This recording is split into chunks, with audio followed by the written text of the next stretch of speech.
Clawson, and obviously Dominic, Flewellyn, and Swan. So we want to thank you, gentlemen. We'll let the coach open with a statement, and then we'll take questions. And again, in about 20 minutes, we'll break so they can get out and get ready for their walkthrough out on the field. Coach. Well, thanks for being here, and we appreciate you covering the MAC championship game. We're extremely proud of our football team and proud to represent the East Conference in tomorrow night's championship game. We expect a great football game. Again, we're very proud of our football team, but we have tremendous respect for what Northern Illinois has accomplished, not just this season, but the past 3 and 4 years. They're an excellent football team. They've got a lot of talented players. They're extremely well coached, and we look forward to a great game tomorrow night. Dave, talk about the challenges that George Lynch presents. How difficult is it to stop this guy? Well, it's the challenges that anytime you defend a great player, there's challenges, and they know how to use them. When it's a quarterback that they can get in one-back sets and empty sets and really run I formation tailback plays that they can block the extra hat, and any attempt to cheat against that, you're going against potentially a future NFL quarterback that has great arm strength and he's accurate. And so his skill set at the quarterback position makes him very multiple. And anytime they drop back and throw the ball, there's almost a built-in quarterback draw that's part of that. So just his ability to create, his ability to take broken plays and well-defended plays and make them really positive plays, I think is what makes him such a tough out. Is there anybody that you can compare him? Who do you compare him to? I tell you what, it's hard for a comparison just because usually when a quarterback runs that well, maybe they're not as accurate a thrower or they're not as refined as a passer as he is, and that's why he's such a unique talent. I guess the last guy that was close might be Chandler Harnish. They've had a good run there of exceptional quarterbacks. So we're hoping there's not another one in the wings, but there probably is. Hey, Coach, do you see this as a statement game for national exposure for Bowling Green football? I think anytime you play in a championship game, you don't have to make it beyond what it is. It's for a conference championship. So to give it added importance of a statement game or things like that, there's certainly enough motivation on our behalf to win this thing because we want to be the MAC champions. When the season started and we were here a little over 4 months ago, our goal was to get back here and win. And we're one of 2 teams that goal is still intact. And again, we're excited for that opportunity tomorrow night. Coach, when did you realize that this team had what it takes to get here? Was there a point this season where you're like, we're doing this? I don't want this to come off the wrong way, but I think this team expected to be here. I think this football team would have been very disappointed if we weren't here. And so I almost felt last year we were a game away from being here, and I don't know if that team expected to be here. I think this football team, when the year started, expected to be playing in this football game and would have been really disappointed if we didn't find a way to get here. Do you guys agree with that? Yeah. I like these guys. Paul, is this for a defense? Is this kind of one of those games where you're facing a guy like Jordan Lynch? Is it one of those games where you get up even a little? I know it's a MAC championship. You don't need anything extra.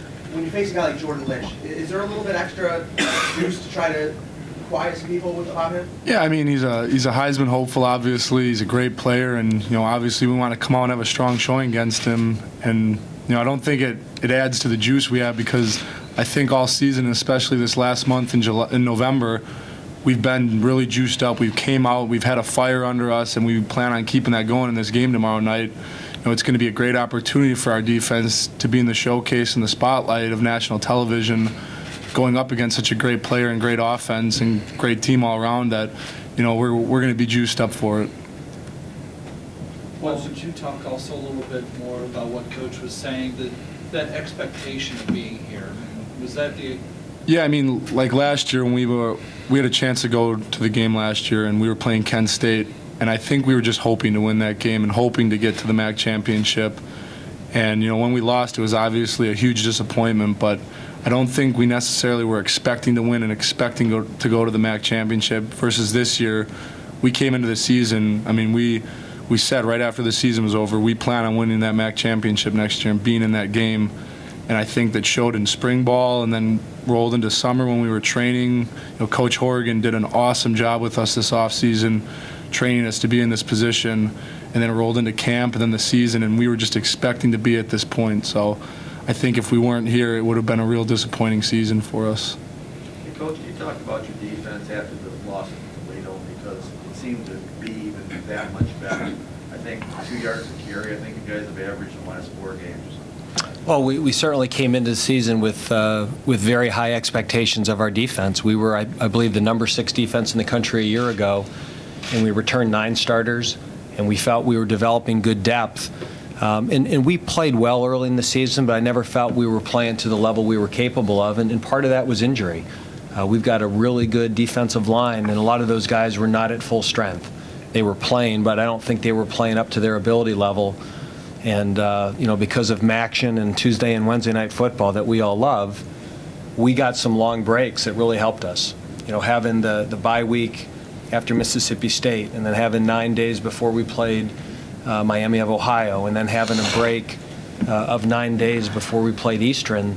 Those breaks really allowed our defensive linemen to get healthy. And I think right now, and this is very unusual, that you play a college football season and usually as the year goes on you wear down. In a lot of ways, I feel our defense is as healthy as we've been all year. And obviously we miss Gabe Martin, and he's a great player. We miss Daryl Hunter from earlier in the year. But the guys we have, I think, feel as healthy as they've been all year. Dominic, will you talk a lot of has been Jordan Lynch against the defense and things like that. The offense will you talk a little bit about the offense's role in stopping Lynch? I mean, basically field position, scoring points, and holding on to the ball.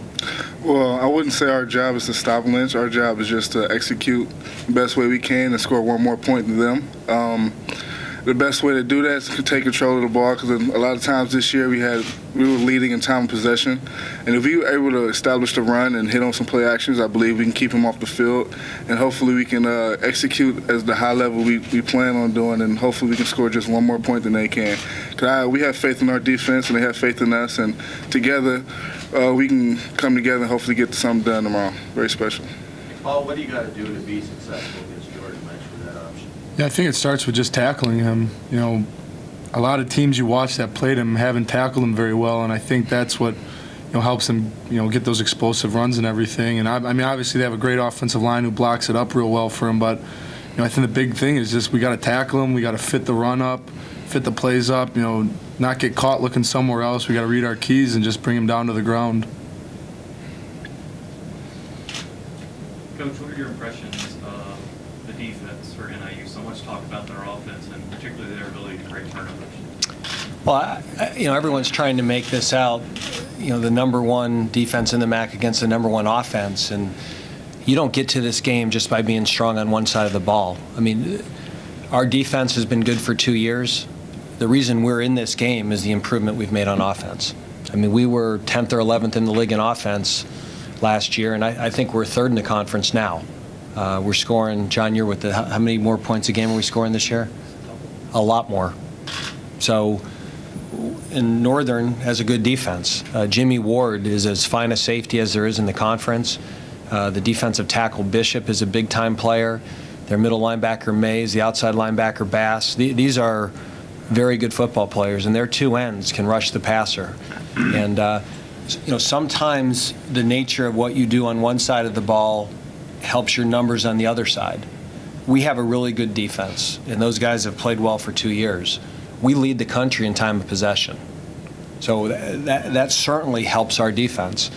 And if you look at Northern defensively, their numbers may not be great in terms of yards and points, but when you're scoring as fast as they are, they're playing more plays than our defense is. So sometimes, certainly the one side helps the other. If you look at Northern's big wins, their defense has created a lot of positive field position for their offense and given them short fields. And I think the Toledo game was a great example. I mean, the first series of the game, they get a strip sack fumble, and now they've got a short field, and they're up 7-0.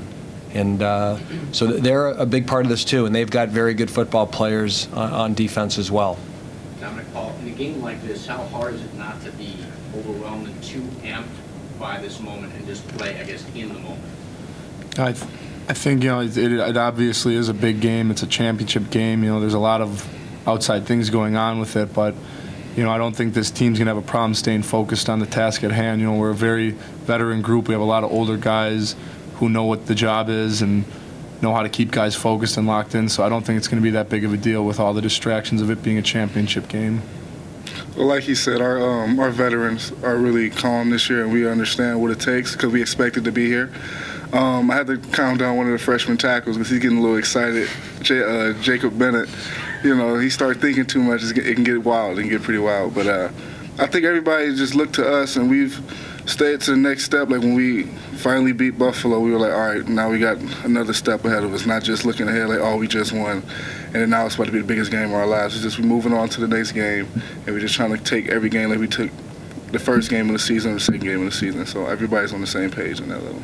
Do you, in this situation, do you let them, the leaders, kind of handle that, or have you had a moment with them, kind of the Hoosiers moment, it's 100 yards, You don't need to do that with this group. You really don't. I mean, I say it over and over, and it's a cliche, but this has been a great group to coach. Really has. Practice is fun. My captain's meetings are fun. I can't say enough about how much work that this group has put in. And this isn't coach speak, and they're not trained to say these things. That is real for our football team. And we talked about it. We were going to enjoy the Buffalo game, but the sense of just happy to be here does not apply to this group. And when we talked earlier about expecting to be here, I think a lot of teams, you start out every year saying you expect to be here and you want to be back, and I think sometimes it's, you're naive, your players are naive, they don't realize how much work it takes, the adversity you go through in a season. That is not the case with this group. I mean, 3 years ago that was the case. Our guys could have said, hey, we expect to be here. It wasn't real. That was naive. This group understands how hard it is to win a football game every week in this conference, and what a marathon it is, and how much work it takes just to be in this position. And once you're in this position, you certainly you want to win it. Dave, I know this is a MAC championship game, but if you were coaching Northern Illinois, you guys are unbeaten, if you were. Could you talk about the playoff system that they're going to have next year? Do you feel that it should be 8? Because it seems like even if a MAC championship team is unbeaten, they're going to be left out. Yeah, I don't. The grand big scale of college football, I don't worry about that too much. I'm just trying to get a stop on third down and get a first down. Well, I just wondered because I think conference. Our conference, we love the opportunity to play those games. Our players love going to Florida, and they love going to Mississippi State, and they enjoy the challenge of those games. And of course, we'd want to be included in that.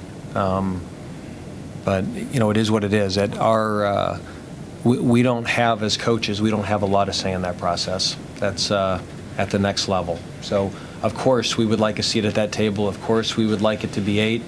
It's not. And a coach getting up here stumping for a conference probably isn't going to change that.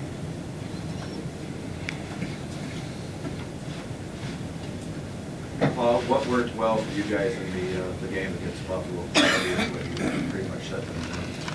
I mean, we knew we had to shut down Oliver. That was the main thing. We knew we had to stop the run because he's a very electric back. He was having a great season, and hats off to Coach Elko and our defensive staff. They came up with a great game plan, and our players executed it, and we did what we needed to do in that game, and we just got to come out and do the same thing against NIU.